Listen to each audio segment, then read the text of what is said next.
সাহরি খাওয়া এটা রমজানের একটা আমল। আপনি সারা বছর লাঞ্চ করেন, ডিনার করেন, দুপুরের খানা খান, রাতের খানা খান, সকালে ব্রেকফাস্ট নাস্তা করেন, কিন্তু এর কোনোটা ইবাদত হয় না, এর কারণে আপনি সওয়াব পাবেন না। কিন্তু রমজান মাসে ভোর রাতে ঘুম থেকে উঠে যে আপনি খাবার খাবেন, এই খাবার খাওয়ার জন্য যে উঠলেন এবং খাইলেন, এর কারণে আপনার অ্যাকাউন্টে আপনার আমলনামা আল্লাহ তাআলা সওয়াব জমা করে দিবেন, আপনি রিওয়ার্ড পাবেন, বিনিময় পাবেন। কেন? কারণ নবী করিম সাল্লাল্লাহু আলাইহি সাল্লাম বলেছেন, তাসাহহারু ফাইন্না ফিস সাহুরি বারাকাহ। তোমরা সাহরির খাবার খাবে ভোর রাতে, রোজার মাসে রোজা রাখতে গিয়ে সাহরির খাবার খাবে। কেন? কারণ সাহরির যে খানা, এই খানাতে আল্লাহ তাআলা বরকত রেখেছেন। এই খানা খাইলে তার জন্য আমাদের স্পিরিচুয়াল, আধ্যাত্মিক বিভিন্ন রকমের উপকারিতা আল্লাহ তাআলা এর মধ্যে নিহিত রেখেছেন। এর মধ্যে খাদ্য শক্তি আছে, আমাদের এনার্জি হবে শরীরে, রোজা রাখতে সহজ হবে। এর পাশাপাশি সাহরির খাবারে আলাদা একটা বরকত আছে, শেফা, বহুবিধ উপকারিতা আমাদের শরীরের, আমাদের মনের জন্য আল্লাহ তাআলা রেখেছেন। এই জন্য সাহরি খাওয়াটা আলাদা একটা ইবাদত। যদি আপনার সন্ধ্যা রাত্রে বেশি খাওয়া হয়ে যায়, সাহরিতে খানা খাওয়ার মতো মুড না থাকে, অন্তত এক ঢোক পানি, একটা খেজুর, সামান্য কিছু খেয়ে হলেও আপনি সাহরি খাবেন এবং তাতে আপনি সওয়াব পাবেন। কোনো কারণে যদি সাহরি খেতে না পারেন, রাতে উঠতে পারেন নাই, অ্যালার্ম বাজছে কিন্তু শুনেন নাই, উঠে দেখেন ফজরের আজান হয়ে গেছে, তাহলে ওই দিনের রোজা কি হবে নাকি হবে না? হবে। মাশাআল্লাহ, বগুড়া মানুষ মাসালা জানে, দেখা যায় রোজা হয়ে যাবে ইনশাআল্লাহ। কারণ এই সাহরি খাওয়াটা ফরজও না, ওয়াজিবও না, এটা সুন্নাত। সুন্নাত ছুটে গেলে ইবাদত হয় না, ব্যাপারটা সেরকম না। সাহরি তো খাবো ঠিক আছে, কিন্তু সেটা শেষ সময়ে খাওয়া, দেরিতে খাওয়া। সাহরি কি আগে খাবেন না শেষের দিকে খাবেন? শেষের দিকে। কেন?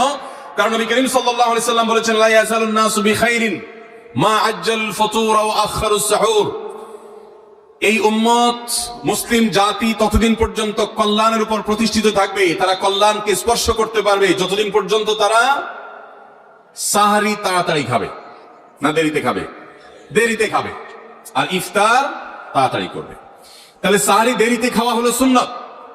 আমাদের দেশে গ্রামে অনেক মুরব্বীরা এখনো আছেন, রাত 12টা, 1টা, 2টা বাজে সাহরি খেয়ে শুয়ে থাকেন। তারা চিন্তা করেন পরে খাইতে গেলে আবার বর্ডার ক্রস হয়ে যায় কিনা, সীমা লঙ্ঘন হয়ে যায় কিনা, রিস্ক নেওয়ার দরকার কি, এই জন্য 12টার সময় খাইয়া রাখি। এটার কারণে সাহরি খাওয়ার সওয়াব পাবেন ঠিকই, কিন্তু দেরিতে সাহরি খাওয়ার যে সুন্নত, সেই সুন্নত আদায় হবে না। এই জন্য দেরিতে খাবেন। দেরিতে খাওয়ার মানে আবার এরকম দেরি না যে আপনি আর মুয়াজ্জিন সাহেব দুজন কম্পিটিশন করছেন, আপনার হাতে খাবারের প্লেট আর মুয়াজ্জিনের হাতে মাইক, আপনি আগে শেষ করেন আর মুয়াজ্জিন আগে আজান দিবে, কম্পিটিশন চলছে।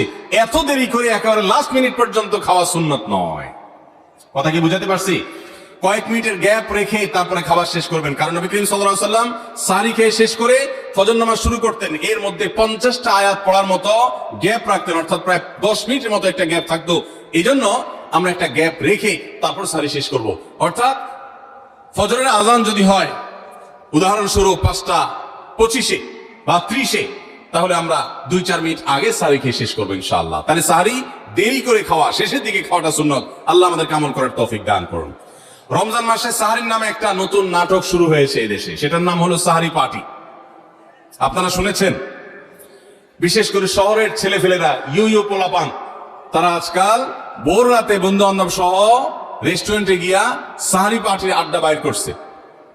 শয়তানি এবং ফাইজলামির আর কোনো জায়গা নেই, সাহরির জন্য পার্টি বাইর করছে, তাও আবার ছেলে মেয়ে একসাথে মিলেমিশে। ভাইরা আমার, সাহরি খাওয়া ইবাদত, এবং সাহরির এই সময়টা দোয়া কবুলের সময়, তাহাজ্জুদের সময়। আল্লাহ তাআলা দুনিয়ার আকাশ থেকে ডেকে ডেকে বান্দাকে ক্ষমা করেন। এই সময়টাতে আড্ডাবাজি করা, এটা হতভাগা ছাড়া আর কারোর কোনো কাজ হতে পারে না। তাহলে রমজান মাসে রোজা রাখা এটা শুধু ফরজ না, মৌলিক ফরজ। নবী করিম সাল্লাল্লাহু আলাইহি সাল্লাম বলেছেন, যদি কেউ জীবনে একটি রোজাও শরিয়া গ্রাহ্য ওযর ছাড়া কেউ যদি ভঙ্গ করে, রোজা না রাখে, রমজানের পরে যদি সে সারা জীবনও রোজা রাখে, দায় মুক্ত হয়তো হয়ে যাবে। সে কাজা আদায় করেছে, কাফারা আদায় করেছে, দায় মুক্ত হয়তো হয়ে যাবে, কিন্তু রমজানের একটা রোজা রেখে আল্লাহর কাছে যে পরিমাণ মর্যাদার অধিকারী হওয়ার কথা, সারা জীবন রোজা রেখেও রমজানের ওই একটা রোজার ক্ষতিপূরণ করা সম্ভব নয়। এই জন্য সবাই রমজান মাসে ফরজ রোজা রাখবো তো ইনশাআল্লাহ। সকল প্রাপ্তবয়স্ক সুস্থ ইমানদারের জন্য রমজানের রোজা রাখা ফরজ। ভাইরা আমার, পৃথিবীতে আজ অনেক বিজ্ঞানী রোজা বা ফাস্টিং এর উপরে গবেষণা করে অনেক বড় বড় পদক, অনেক বড় বড় পুরস্কার জিতেছে। এখন ডাক্তাররাও আমাদেরকে বলে যে একটা সময় আমরা যেন ফাস্টিং করি, একটা সময় আমরা যেন না খেয়ে থাকি, এটা আমাদের স্বাস্থ্যের জন্য ভালো। নবী সাল্লাল্লাহু আলাইহি সাল্লাম সেই ১৫০০ বছর আগে আল্লাহর দেয়া বিধান আমাদেরকে জানিয়েছেন। রমজানে পুরো মাস রোজা, শাবানে মুহররমে বেশি বেশি নফল রোজা, সোমবার বৃহস্পতিবার সাপ্তাহিক রোজা, চাঁদের ১৩, ১৪, ১৫ আইয়ামে বীজের মাসিক রোজা। নিয়মিতভাবে এই রোজা, এই সিয়ামগুলো যদি পালন করি আমরা, তাহলে আল্লাহর সন্তুষ্টি এবং জান্নাত লাভ যেমন হবে, ঠিক একই ভাবে আমরা দুনিয়াতে সুস্থ সবল থাকতে পারবো। আমাদের শরীরে অতিরিক্ত যে চর্বি তৈরি হয়, বিশেষ করে আজকের বিশ্ব বাস্তবতায়, এই চর্বিগুলোকে বার্ন করার জন্য রোজার কোনো বিকল্প নাই। যদিও চর্বি বার্নের উদ্দেশ্যে রোজা রাখলে সে রোজা রোজা নয়। আমাদের উদ্দেশ্য আল্লাহর সন্তুষ্টি অর্জন, পাশাপাশি পার্থিব উপকারিতা এমনি পেয়ে যাব। আল্লাহ আমাদের সবাইকে রমজান রোজা রাখার তৌফিক দান করুন। ভাইরা আমার, নবী করিম সাল্লাল্লাহু আলাইহি ওয়াসাল্লাম তিনি বলেছেন, যে ব্যক্তি রমজানে ঈমান এবং ইখলাসের সাথে আল্লাহকে খুশি করবার জন্য রমজান রোজা রাখবে, আল্লাহ তার পূর্বের সমস্ত গুনাহ মাফ করে দিবেন।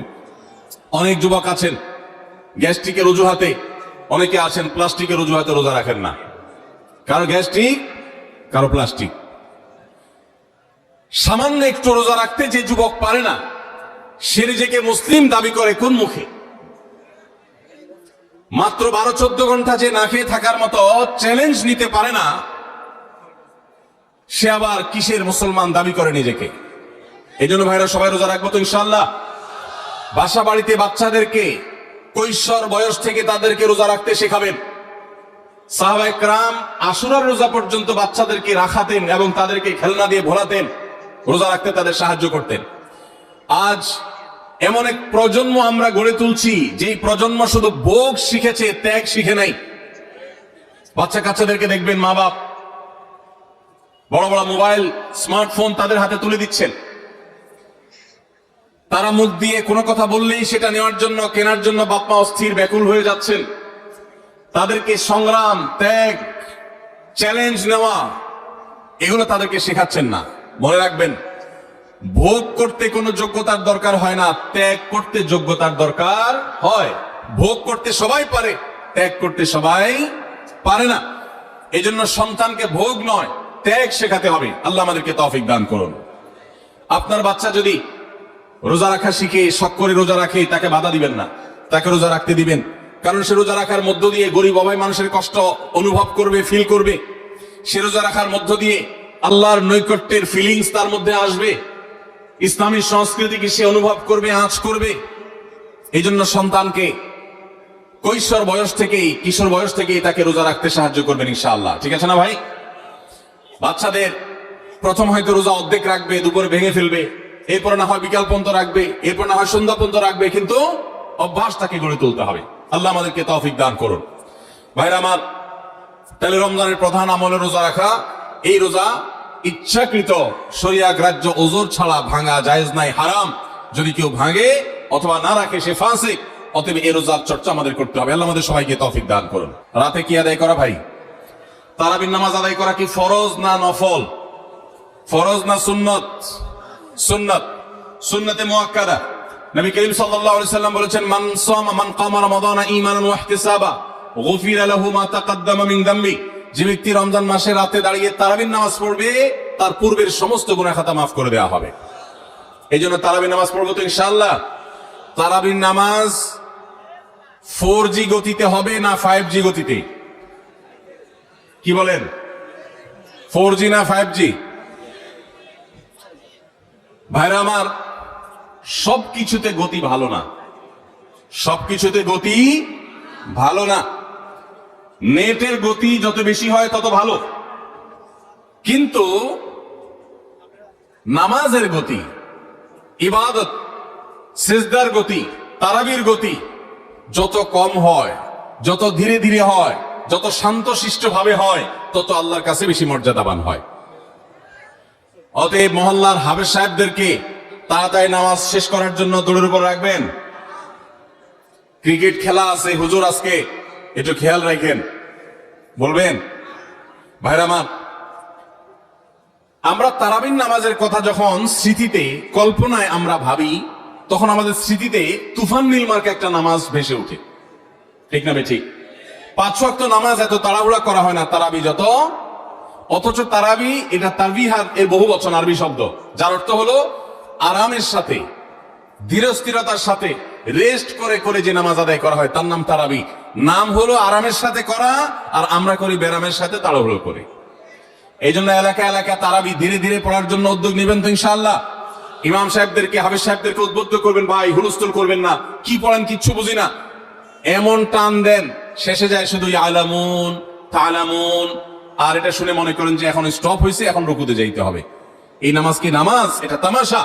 ভাই আমার, স্পিডে তারাবি না পড়ে যদি একটু ধীরে তারাবি পড়া হয়, সর্বোচ্চ 15 থেকে 20 মিনিটের ডিফারেন্স হবে, এর বেশি না। মাত্র 15 মিনিটের জন্য আপনার পুরো নামাজকে আপনি বরবাদ করছেন। দেশের বেশিরভাগ মসজিদগুলোতে তুফান মিল মার্কা তারাবি পড়া হয়। এই তারাবি আল্লাহর কাছে কতটা গ্রহণযোগ্য হবে, এটা যথেষ্ট প্রশ্নবিদ্ধ বিষয়। আল্লাহ তাআলা আমাদের সবাইকে ধীর স্থিরতার সাথে খুব শান্তভাবে তারাবি নামাজ আদায় করার তৌফিক দান করুন। চেষ্টা করা যাবে না ইনশাআল্লাহ। ভাইরা আমার, আল্লাহ রাব্বুল আলামিন নামাজের ক্ষেত্রে হুলস্থুলতা পছন্দ করেন না। যার নামাজ যত বেশি সময় নিয়ে আদায় করেন তিনি আল্লাহর কাছে তত শ্রেষ্ঠ, তত ভালো নামাজি। আর যার নামাজে যত হুলস্থুল করা হয় তার নামাজের কোয়ালিটি, মর্যাদা আল্লাহর কাছে তত কম।